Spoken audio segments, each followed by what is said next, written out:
est humaine. Le pardon est divin. D'abord, cette phrase.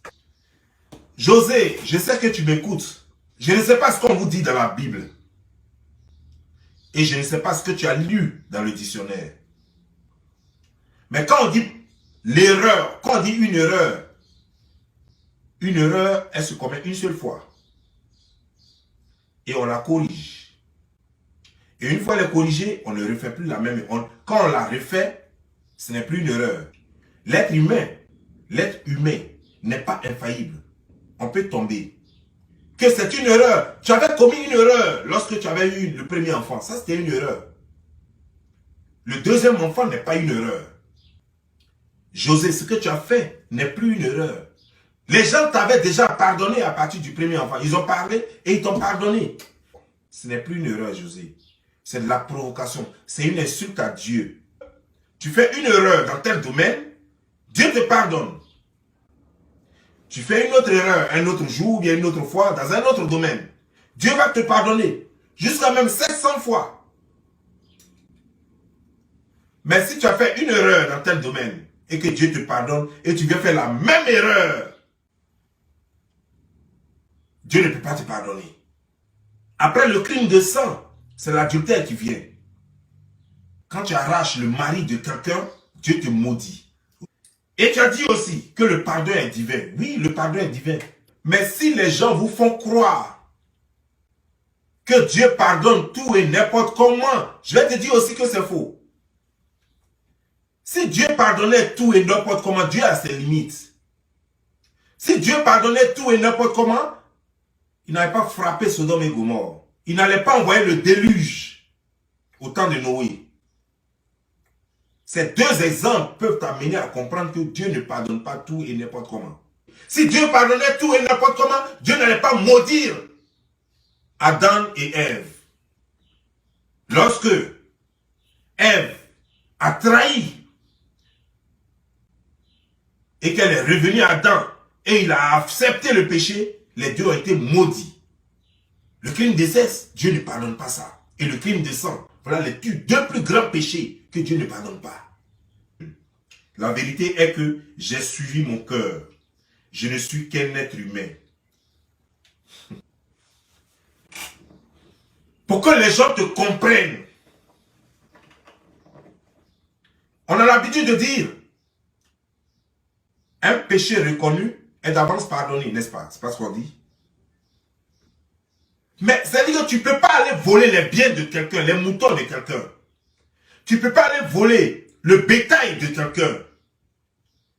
Et puis tu gardes le bétail. Tu vis de ça. Tu vends les gigots et les têtes de bêtes. Et tu vas demander pardon. Pardonne-moi, car Dieu dit de pardonner. Je suis un être humain. Je ne suis pas parfait. La perfection n'est pas de ce monde. La perfection appartient à Dieu. Je viens de voler ton bétail. Je suis en train de vendre ton bétail. Je suis en train de nourrir ma famille avec ton bétail. Alors, pardonne-moi. Mais je ne vais pas te rendre ton bétail. Je vais toujours continuer de consommer ton bétail. Je vais continuer de profiter de tes biens. Je vais toujours occuper tes terres. Je vais toujours occuper ta maison. Ta femme est toujours avec moi. Ton enfant est toujours avec moi. Mais pardonne-moi. Dieu même refusera de te pardonner. Pour se faire pardonner, lorsque c'est encore réparable, c'est de rendre à celui que tu as volé sa chose. Tu retournes sa chose et tu dis pardonne-moi pour mes péchés. Puis tu t'agenouilles. Et puis tu mets la boue sur toi pour que la personne ait pitié de toi pour te pardonner. Tu ne peux pas faire kriki-riki, continuer de faire kriki-riki avec Sérédien en narguant Aline. Et puis tu dis le monde entier devrait te pardonner, non qu'à comprendre que tu es un humain. Qui a dit que tous les humains sont sadiques? Qui a dit que tous les humains sont démoniaques? Qui t'a dit ça? Sache que ce n'est pas parce qu'on est humain qu'on est forcément plein de péchés. Tu es une pécheresse et pécheresse, tu veux rester. Parce que tu peux changer ton statut de pécheresse, mais tu veux y rester. Parce que tu n'as aucune crainte de Dieu. Parce que tous ceux qui ont la crainte de Dieu prient pour changer et veulent demeurer changés. Et toi, tu ne pries pas pour changer, tu veux dire que tu es humaine et que les humains, c'est égal au péché. C'est pas vrai. Humblement pardon à celles et ceux que mes attitudes ont blessé et choqué.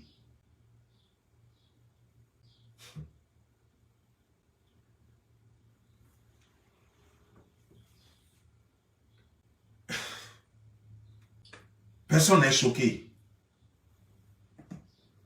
Ils ne sont pas choqués. C'est pas maintenant en fait que je veux dire. Je veux dire que c'est pas maintenant que nous sommes choqués. Depuis le premier enfant, nous avons été choqués. Maintenant, nous sommes juste dessus. Dessus que tu ne fasses même pas l'effort de changer. Nous sommes dessus que tu ne fasses pas l'effort de changer et que toi et Seigneur Dieu vous continuez de narguer cette femme. Tu ne regrettes rien. Tu t'y plais d'ailleurs. Tu te dis j'ai gagné. Parce que tu sais que le monsieur a fait une déclaration officielle pour dire que désormais il est avec toi. Tu dis oh j'ai gagné. Mais le monsieur te dit toujours qu'il est encore marié mais qu'il est avec toi. Ça ne te dit rien. On veut connaître ta décision face à cette déclaration. Seigneur Dieu dit que je suis encore marié. Je suis légalement marié. Mais désormais, voici celle avec qui je suis. En tant que chrétienne d'abord, avant d'en venir aux mœurs, aux bonnes mœurs. En tant que chrétienne d'abord, quelle est ta réaction face à cette déclaration? En tant que chrétienne, quelle est ta réaction face à cette déclaration d'un homme qui dit je laisse mes 5 enfants avec leur mère, je les abandonne, je me mets avec une autre femme sans avoir divorcé. Toi en tant qu'une femme, quelle est ta position face à cela? Imagine, inversons un peu les rôles, José. Inversons un peu les rôles. Mets-toi à la place de José, femme de Sérédier. Et on prend Aline, on la met comme Aline, maîtresse d'Ochiza de Sérédier. Et puis Sérédier a 5 enfants avec toi.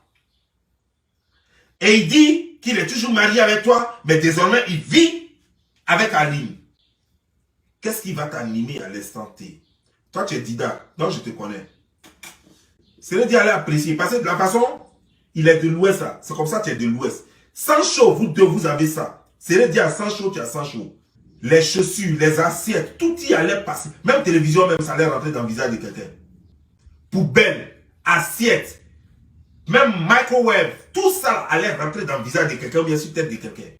Qu'est-ce que le pasteur, qu'est-ce que ton pasteur t'a conseillé durant tout ce temps? C'est ce que je veux comprendre. Parce que d'après ce que je l'ai appris, il paraît que c'est une pastoresse qui s'occupe de toi, qui te coach dans son église. Vrai ou faux, je ne sais pas. Je ne connais pas ton pasteur. Par contre, l'autre, Aline, il paraît que c'est pasteur sans logo.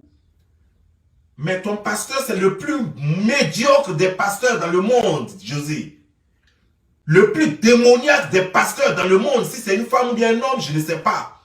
Mais en tout cas, ce pasteur ne mérite même pas d'avoir une seule personne qui fréquente. Parce que ça, c'est une prostituée, ce pasteur. Je ne sais pas si c'est un homme ou bien une femme, mais c'est un prostituée ou bien une prostituée qui est là, qui encadre des tchizas dans son église pour les envoyer enlever les maris des gens jusqu'à prendre 2 grossesses. Moi, à sa place, je t'aurais renvoyé de mon église. Pour ne même pas que j'ai la responsabilité devant Dieu. Mais elle est complice de tout ça parce que c'est elle qui t'encourage. Parce que aujourd'hui, là, tout le monde sait que les pasteurs aiment l'argent. Tant que tu viens lui donner les 100 000 francs, les 200 000 francs, les 500 000, les 1 million, ça lui va. Elle va t'encourager ou bien il va t'encourager à commettre, à faire la bêtise et à continuer de s'aimer la bêtise. Et mais on ne fait pas ça. Qu'est-ce qui te fait croire que Seigneur Dieu plutôt va rester à toi? Qu'est-ce qui te fait croire que Seigneur Dieu va rester à toi? Qu'est-ce qui te fait croire qu'après 3 enfants de plus, ça va faire 5 enfants, il ne va pas te laisser aussi pour aller faire encore? Parce que n'oublie pas que tu n'es même pas la seule pendant tout ce temps avec qui il a eu l'enfant. Il a eu un autre enfant en France. Il va continuer d'en avoir. Parce que quand on voit un chaud lapin, on connaît. C'est un chaud lapin. Ça, c'est clair. Et toi seul, tu ne peux pas le supporter parce que le gars, il a les reins qui brûlent. Rends-lui son mari. C'est en ce moment-là qu'on va savoir que tu regrettes vraiment. Sinon, tu ne regrettes pas. Tu ne peux pas avoir pris quelque chose de quelqu'un et puis c'est maintenant que tu demandes pardon. Par rapport à quoi? Le pardon, ça sert à quoi? Ça sert à quoi? Moi, je veux savoir. Parce que, au fait, moi, quand on me demande pardon, c'est qu'on a gâté quelque chose et puis on veut réparer. Ça veut dire que quand tu vas en justice, dans n'importe quelle justice, on va te sanctionner. Soit tu vas payer de l'argent, soit tu vas faire une partie, tu vas faire la prison. Donc, il faut réparation dans une société. Quand tu gâtes quelque chose de quelqu'un, il faut réparation. Donc, tu ne peux pas garder Seigneur Dieu et puis tu dis tu demandes pardon. Son cœur brûle encore. Prends Seigneur Dieu, prends ses bagages, il faut le renvoyer chez Aline.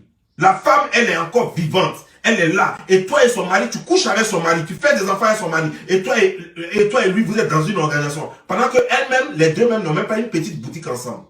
Ça ne te dérange pas. Tu peux encore refaire ta vie. Mais rends-lui son mari. Même si elle dit qu'elle ne veut plus de lui, toi aussi, il ne faut pas le prendre. Même si elle dit qu'elle ne veut plus de Seigneur Dieu, toi aussi, il ne faut pas le prendre parce que c'est un cadeau empoisonné.